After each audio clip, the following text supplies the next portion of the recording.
السلام علیکم واړو مروتو ته واړو کتونو ته سلامونه وایم اور امید مې ده چې تاسو به واړه شئ او زه په خپله ډېره ښه یم او دا د مازدیګر ټایم ده ما وی چې لږ دا بوټو ته اوبه ورکړم ځکه چې یوه ورځ چې د بوټو ته اوبه نه کې ور بس دوبی وچیږي ځکه ګرمي ډېره په سخته ده ګرمي په بره ده او دې نه پس به بیا موږ ځو کچن ته او کچن خو مې نور ماشاءالله ده صفا کړی خو دا لږ چې هډوکي غوښه وه دا داسې هډوکي دي غټ غټ دي دا چې کله موږ غوښې سره پخوو بیا غوښه پخه سي او دا غټ هډوکي سي بیا یې کچه پاته سي نو بیا داسې وایه چې دا هډوکي بیا سې ضایع سي ځکه چې هغسې پاخه سي نه چې دونه د غوړ ووځي او روغ پاخه سي بیا دا ما واړه ګوشي کړي ول ما ویلی چې دا به بیا زه یو ځای پخوم او دا بیا هډوکو د سالن ډېر زیات مزدار دي ځکه چې چې د پښو بوړ نه وي اوکه دغه شی لګېږي هغې نه ماته دا مزدار لګي ځکه ما لږ داسې یوه وړه غوندې برخه غوښه ور اچوله چې لږ کې پکې داسې لکه غوښه یي او پخوله خو مې کوکر چې خو د هډوکي دا غوښه لږ ډېره وه ما ویله چې دا خو به نه به سي رایپه چې کوکر چې بیا مې دې پتیلې ته واچوله ما ویله بس په چې پخېږي دې پخېږي دې په چې او دا تقریبا داسې مازدیګر ټایم ده او بیا مې ویله چې سره به لږ پکوړې جوړې کړو الو ولې ځکه چې ما خو خپله پیازو پکوړې خوښوي خو د کراچو الو ولې خوښي بیا مې ویل الو ولې بس ښه ده جوړې کړو بیا مې ورسره د الو پکوړې جوړوم سره به داسې سپینې خبرې کوو ما وی چې اول تاسو د زه په خپل کارونو او په چارو باندې زه پوه کړم ځکه چې یو بنده بیا ګوري بیا پوهیږي چې دا کوم ټایم ده او څه شی کوي نو بیا انسان ته خوند ورکوي سپینې خبرې خو به نن په موږ داسې کوو ما خو ډېرې داسې د میندې لیدلي دي او خویندې مې لیدلي دي چې د خپل ماشومان کړاچي چې وي که نه دا ډاروي چې کله یې شپې وده کوي هغه نه وده کېږي نو بیا ورته وایي چې سپی راغی سپی به دې وخوري پیری راغی بلا راغلی یو راغی نو دې باندې یې وده کوي نو تاسو زه وایم چې لکه دا یو ډېر زیات غلطه خبره ده که نه چې ته یو ماشوم په دومره په دباو چې او دومره په ډاره او په دغې باندې یخ کوې ته په خپل ځان لکه نه تنګوې او د ماشوم ته زړه ته دومره زور وروې او دې په ډار باندې دی وده کوې چې پیشۍ راغله چلو جا اکړه خو پیشۍ لیدلې ده چې دغه شی ده هغې نه خو ده ویل خوف ته پته ده چې دومره به زه ډارېږم سپی یې لیدلی ده خو هغه ماشوم خو پیری نه ده لیدلی چې دی ورته وایي چې ته پیری تر باندې راځي پیری دې خوري لا دې بلا خوري نو زه وایم چې داسې د ماشومان دی د کړاچي دې خپل نه ډاروي دا د خپل د په ذهني په طور دې نه کمزوري کوي ما ویل ماشاءالله بچي چې دي دا اوس دومره ستر دي که نه خو دوی چې کله واړه وړل ما دوی داسې کله نه دي ډار کړي هغه ته به که تا وویله چې نیمې شپې لاړ شه دوکان ته هغه به تا به نه ویله چې زه ډارېږم او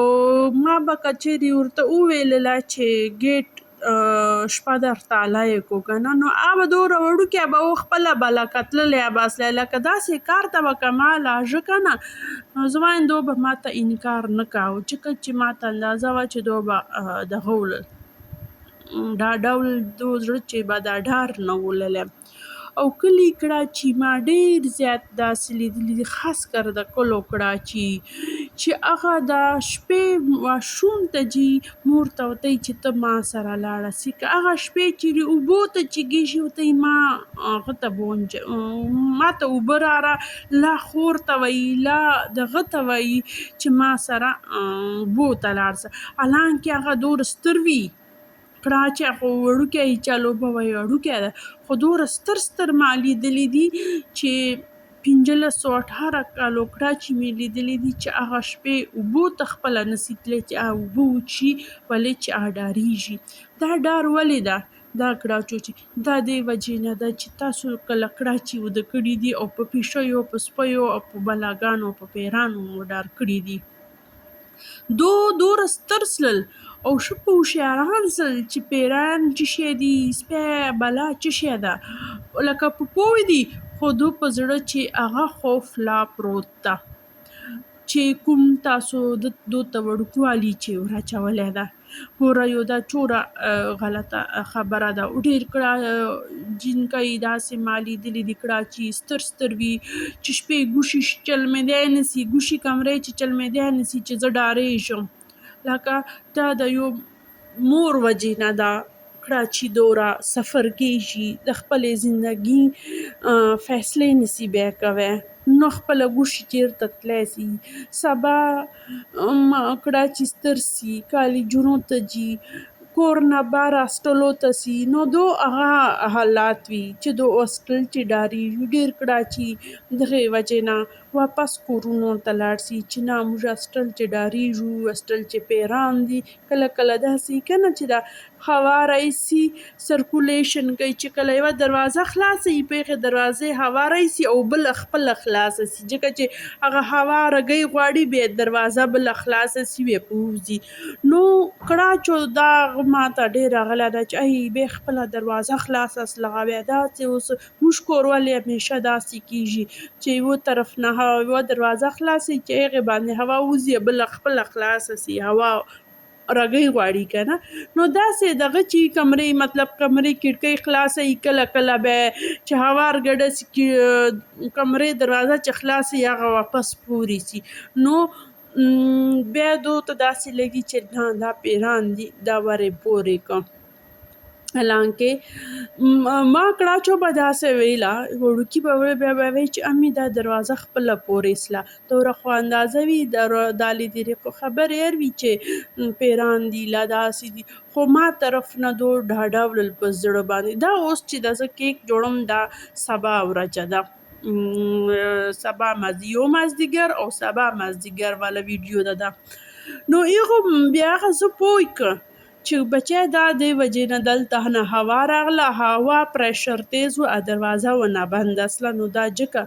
اوس ما کړاچي نه دی نه ډارېږي، شپې ته لږه نه ډارېږي، طرف ته دو نه ډارېږي. لکه زه وایم چې د وړوکوالي نه تاسو د خپل ماشومان مه ډارو، میکړه و چې ستر سي بوډاګان سي دو به ډارېږي. موږ کره به یوه میلمانه راتله بیماره به وه سمه ستره ښځه وه، هغه به دغه کېده به ډارېدله به، ما ته به ویله چې شپې ته تر ما نه مه ځه چې ما ویل زوی رایسي بیا به ته به ناپسه ځې. لکه اوس ته سوچ وکړه چې هغه خو په تکلیف چې وه زه یې په تکلیف چې اچولی وم. چلو میلمانه وه ما ته خو فرض و هغې خیال ساتم چې که د میلمانه خو چې دي دا یې د الله رحمت دي خو به هر طرف ته خیال ساتئ. خو لکه ګوره ما به واړه کار ورته پرېښي او ما به چار پرېښي وه، ما به کړاچي پرېښي وه، الله به ما سره کړاچو به واده کولو ټایم و زه به دی سره ناسته وم، مجلس مې به کاوه، دی پام مې به بدلاوه، ما به ویله چې دی ډارېږي ځکه دی خو زړه سله خو دی ول زړه چې هغه خوف چې و هغه له وړوکوالي نه بس مور او پلار ورته اچولی و او زړه چې هغه خوفناک و لکه که نه. د خپل کړاچي د په خپلو خبرو داسې پوه کوو چې بچی دا دروازه دې وجې نه بند سله. بعض ما نه به کله کړاچو پته کوله چې امي فلانی کړاچی ملګري بیا و که نه، بیا به دغسې لا به چې د کلي نه څوک موږ کره رالل ما به هغو پسې ډېرې سترګې غړولې، لکه هغه به ما داسې پوه کول چې بچی پیران نسته هغه نسته.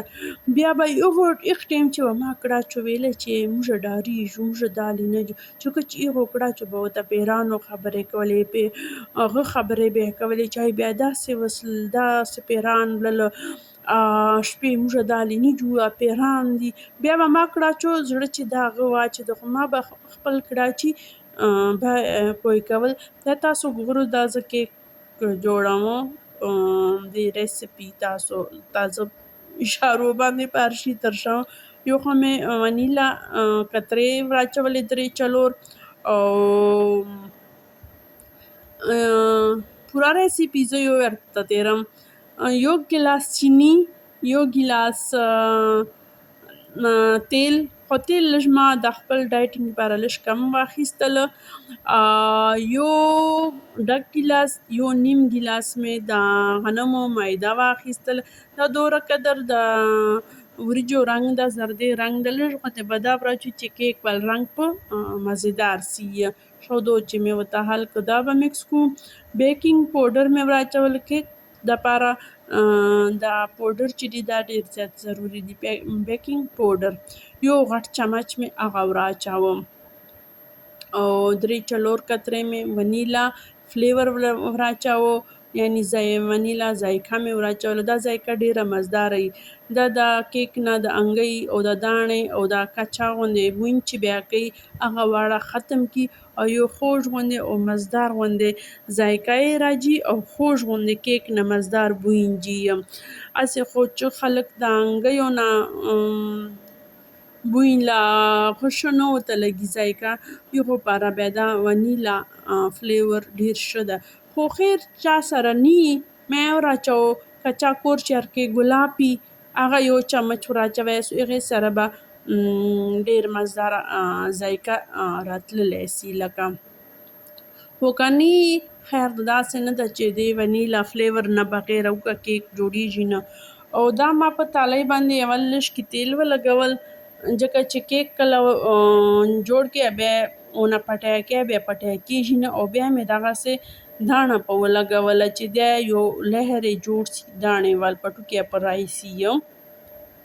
چې کومه داڼه زیاتي سله هغه مې بس واپس ور اچوله، ځکه چې شاید به ضایع کړې نو ګناه کېږي. رزق چې کمي راځي. او دا کیک ول کوم چې دا میکسچر موږ جوړ کړو که نه ګوړوبی هم ورسره جوړ کړو، دا به ډېر ټینګ نه وي، ځکه چې دا بیا پخولو چې او پیاله کولو چې مشکل وي. زه خپله ډېر کوشش کوم چې ډېره ساده پښتو ته ووایم، ځکه زه وایم چې زموږ مروته پښتو چې برقراره پاتې سي، په خپل جي باندې پاتې سي. خو بس حالات داسې دي چې دا انګریزي او اردو دا موږ پښتو لږ خرابه کړې ده. چې ټکي خو داسې دي چې انسان ته اوس ونویر دي چې دې ته به څه وایي پښتو چې. خو ډېر کوشش داسې کوم چې اصیله مروته ووایم درته، چې د خپل مروتوالی موږ ول پاتې سي، د نسلو ته مو روغه ژبه پاتې سي. بیا مې په چیشل تقریبا داسې 5 باندې 10 منټه بیا کېږي چې بیا ما وکاته، خو بیا لا پوخ نه و، ګوره په چمچ باندې واوته. بیا مې چیشه په. خو یوه خبره دا ده داسې نه چې تاسو کیک جوړوو او بیا وایو چې تا خو ویله چې 45 یعنی 5 باندې 40 منټو چې به پوخ سي، موږ ول خو نه څه پوخه. خو دا په تالۍ یا په کټوري باندې ده. ستاسو که بیا کټوري چې پخوو که نه بیا خو به دته ډېر ټیم ورکړو، ځکه چې کټوری خو چیک ده، دا تالۍ تلګی خو چې ده دا ده نری، نو چې نری شی وي خو زر پوخ سي، او چې ډبل یا غټ بیا خو ټایم ډېر اخلي. خو تاسو داسې کوو چې بار بار چک کوو. ګوره اوس پوخ سو، دا اوس پوره 5 باندې 40 منټه یې وسلل، اوس ماشاءالله پوخ سو او داسې کښلی ماشاءالله واړېده، ځکه چې ما ورته لاندې برونه لګولي ول، داڼه لګولې وه که نه، او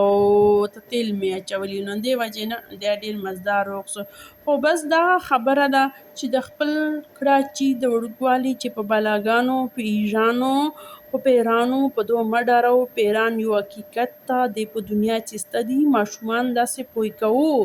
خو ته بچیا پیران موږ ته څه نه وایي، څرنګې موږ پیرانو نه ډارېږو داسې موږ نه پیران ډارېږي.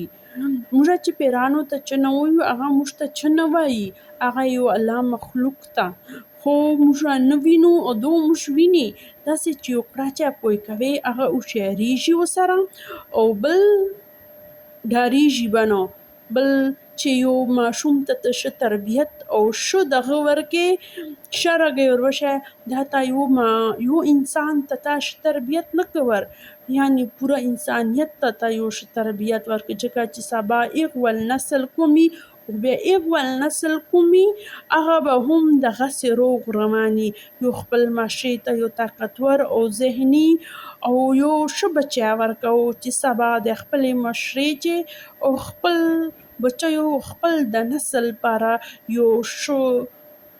سړی جوړېدی سي. دا ماسپښین ټایم و، مور مې راغلې وه، بس چای مو جوړه کړه، کیک مو وخوړه.